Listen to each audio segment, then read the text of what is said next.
The dromedary camel, also known as the Arabian camel, has its origins in the Middle East and the Horn of Africa.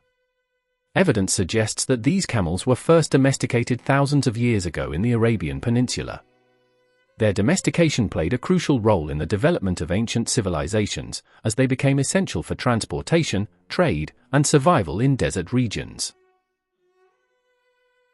Historically, the dromedary camel spread along trade routes, linking Africa, Asia, and the Middle East.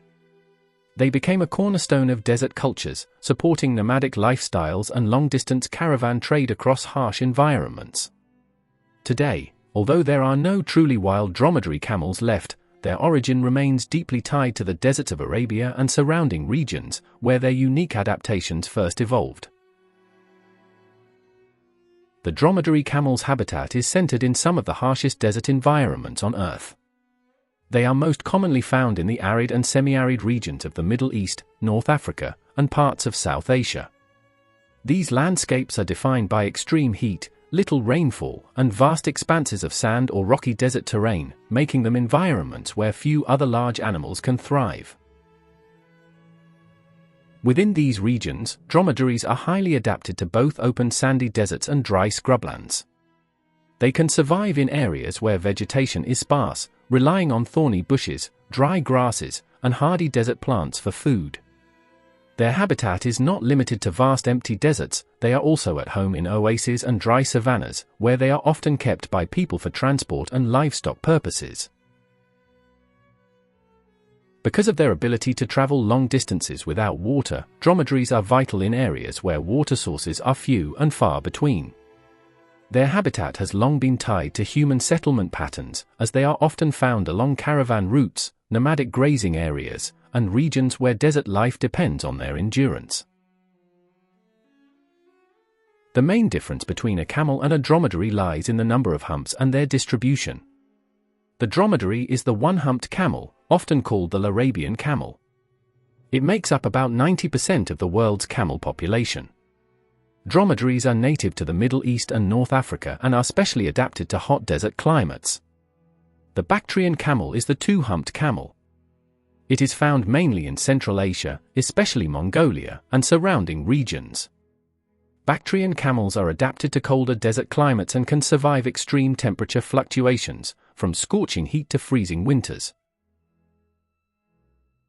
Dromedary camels are generally considered to be friendly and cooperative with humans, especially when they are well treated and accustomed to regular interaction. Since they have been domesticated for thousands of years, they have developed a close working relationship with people, serving as pack animals, sources of milk and meat, and vital companions for desert travel. Many dromedaries display a calm and gentle temperament, often forming bonds with their handlers and responding positively to consistent care. Like many large animals, their behavior can depend on their environment, treatment, and individual personality. A well-trained and well-fed dromedary is usually docile and tolerant, but one that is stressed, mistreated, or threatened may become stubborn, irritable, or even aggressive. Male dromedaries, especially during the breeding season, can sometimes show dominant or unpredictable behavior, requiring careful handling. A fascinating fact about dromedary camels is their incredible ability to conserve water and withstand extreme dehydration. They can lose up to 30 to 40% of their body weight in water without dying, something that would be fatal to most other animals. When they finally reach a water source, they can drink enormous amounts in one sitting, replenishing themselves quickly and preparing for long stretches without access to water again. Dromedaries have been nicknamed the ships of the desert because they were essential to trade and travel across harsh desert routes.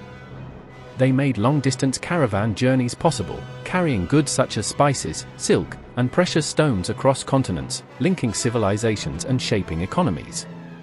Their role in the development of desert societies is as significant as the horse's role in other parts of the world. Dromedaries also have unique physical adaptations beyond water conservation. For example, they have special eyelids with double lashes and closable nostrils that protect them from sandstorms. Their wide, padded feet prevent them from sinking into loose sand, allowing them to move efficiently across dunes. These adaptations have made them perfectly suited to desert life, giving them an evolutionary edge in one of the most inhospitable environments on Earth. In modern times, dromedaries are still deeply valued in many parts of the world.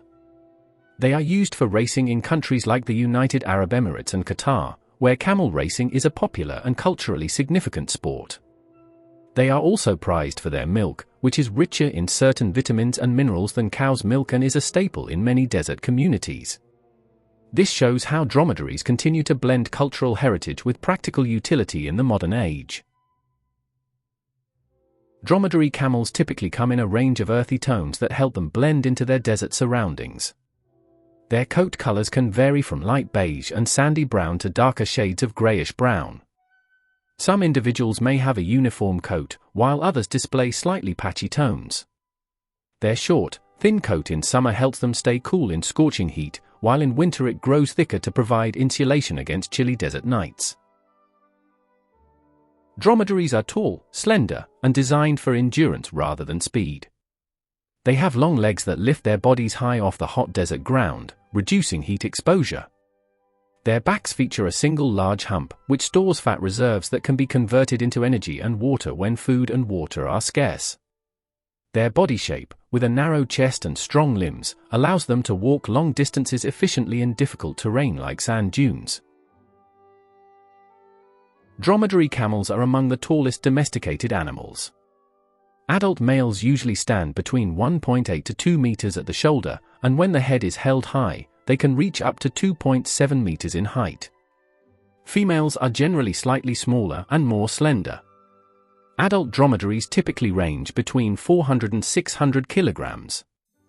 Males tend to be heavier than females, often reaching the upper end of this range. Despite their massive size, their lean build and efficient gait make them well suited to long journeys across deserts, carrying heavy loads without tiring quickly. Dromedary camels produce a variety of sounds, each serving different purposes in their communication with humans and with one another. One of their most recognizable vocalizations is a deep, guttural groaning or moaning sound. These noises are often heard when camels are resting, standing, or being handled, and they can sound almost like complaints, which has earned them a reputation for being grumpy or stubborn animals. Dromedaries also make loud bellows and roars, particularly males during the breeding season. These vocalizations are used to establish dominance, attract females, or ward off rivals. The sounds can carry over long distances, making them effective in open desert landscapes. Male camels also produce unique gurgling or bubbling noises during displays of courtship or aggression, sometimes accompanied by inflating a special soft palate structure that protrudes from their mouth. Calves, on the other hand, communicate with their mothers through bleats or high-pitched calls. These softer, more plaintive sounds help maintain contact between mother and young in herds. Overall, while dromedaries may not have the wide vocal range of some other animals, their distinctive groans, bellows, and gurgles play an important role in social interaction and communication within their groups and with humans. Dromedary camels are herbivores with a diet that is highly adapted to the scarce resources of their desert environment. They primarily feed on dry grasses, shrubs, thorny plants, and desert vegetation that many other animals cannot eat. Their tough lips allow them to grasp and chew thorn-covered plants without injury, giving them access to food sources that are largely avoided by other grazing animals. They are also opportunistic feeders and can consume a wide variety of plant material, including leaves, seeds, and even salty or bitter plants that would not appeal to livestock like sheep or cattle. This flexibility makes them especially valuable in arid regions, as they can survive where other animals would quickly run out of edible vegetation. Camels can go for long periods with little or no fresh fodder, relying on stored energy in their fat-filled hump. When food becomes available, they will eat in large amounts to replenish their reserves. This feeding strategy, combined with their ability to withstand water scarcity, makes the dromedary camel one of the most resilient domesticated animals in harsh, desert ecosystems. Dromedary camels have a seasonal breeding pattern that is closely linked to environmental conditions. Their mating season usually occurs during the cooler months of the year, often from November to March, when conditions are more favorable for both conception and the survival of calves. During this time, males become more aggressive and territorial, displaying dominance behaviors such as roaring, gurgling, and inflating a special soft palate, called the dewlar, to attract females and warn off rivals. The species is polygynous, meaning that one dominant male may mate with multiple females within a herd. Courtship involves the male following the female closely, making loud vocalizations, and sometimes frothing at the mouth as part of his display. If the female is receptive, mating takes place, and after fertilization, she carries the calf for a long gestation period of about 13 months. Generally, a single calf is born, although twins are extremely rare. The newborn is able to stand and walk within hours of birth, an important survival trait in the desert. Calves nurse from their mothers for up to a year, though they may begin nibbling on vegetation much earlier. Because of the long gestation period and the need for extended maternal care, females usually give birth only once every 2 years, which keeps the reproductive rate relatively low compared to other domesticated animals. Thanks for watching. Please subscribe for even more viewing pleasure. Don't forget, like and comment. Feel free to share.